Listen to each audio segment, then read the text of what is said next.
Thank you for joining us this evening at Epiphany Lutheran Church in Richmond, Virginia.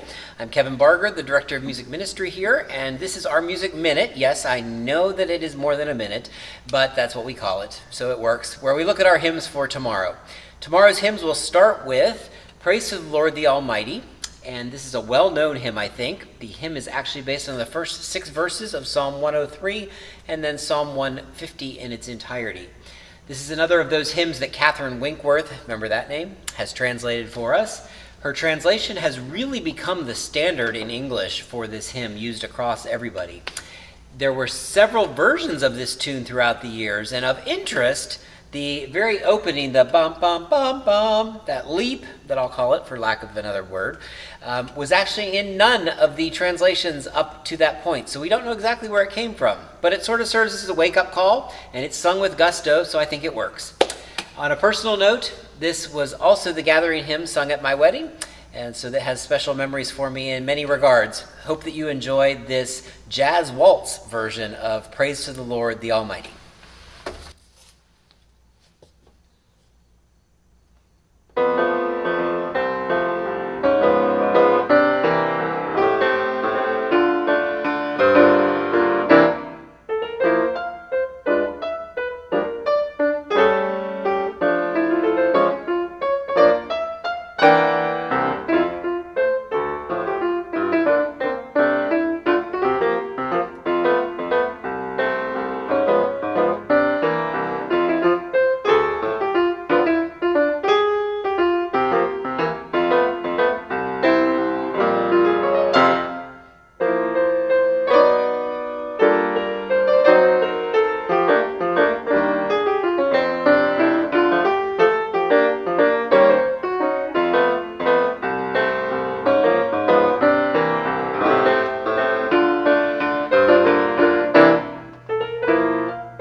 A little bit different.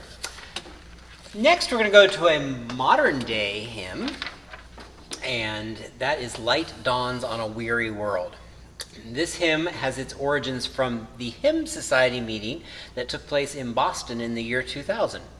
There was a breakout session entitled A Collection of Hymns Without Words. And the premise was that a composer might arrive at some future hymns rather than having the words dictate what the tune would be. So this particular person that did this wrote 18 tunes that actually ended up stimulating more than 100 different texts. This tune stimulated the hymn that Mary Louise Bringle crafted, and she heard the tune and immediately fell in love with it. And then she was drawn to Isaiah and a passage that she thought would work for text.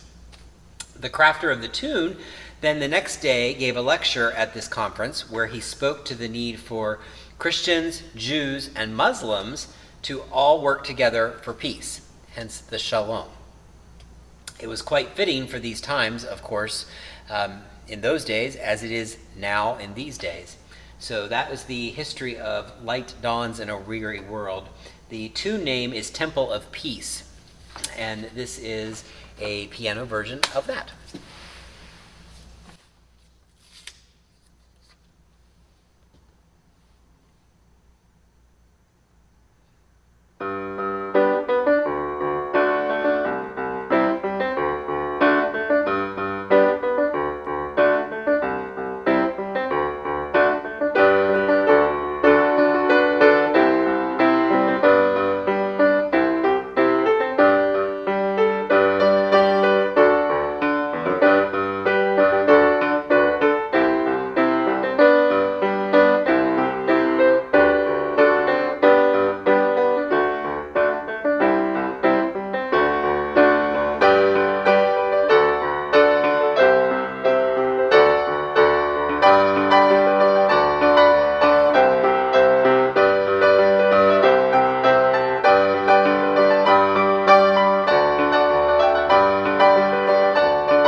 That might be a little more ruckus than we'll sing it tomorrow, maybe a little more calm. And you'll hear a good prelude tomorrow that takes that the very subtle and more lullaby-like. Last but not least is O Christ, Your Heart Compassionate. And this is the Alakamba tune. I think you'll recognize it. And do you remember the name Herman Stumpfli from a few weeks ago? That was the pastor who was at Gettysburg Seminary, and this is another one of his hymns. He really was a prolific writer and had this uncanny skill of just capturing the word in common day ways that we could really easily understand. This tune is another of those anonymous ones with origins that appear to maybe have been tied to justice and peace, but we're not really sure. So anyway, O Christ, Your Heart Compassionate. We're going to go back to the organ for this. This is a big kind of fanfare ending for this, so I hope you enjoy that.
So we thank you for joining us again this evening as we took a look at our hymns for tomorrow. If you're joining us in person tomorrow, remember Mass are strongly encouraged, and that service would be at 8:30 or 10:30 in the sanctuary. And if you're online, that's YouTube at 10:30. Thanks again for joining. We'll talk again next week.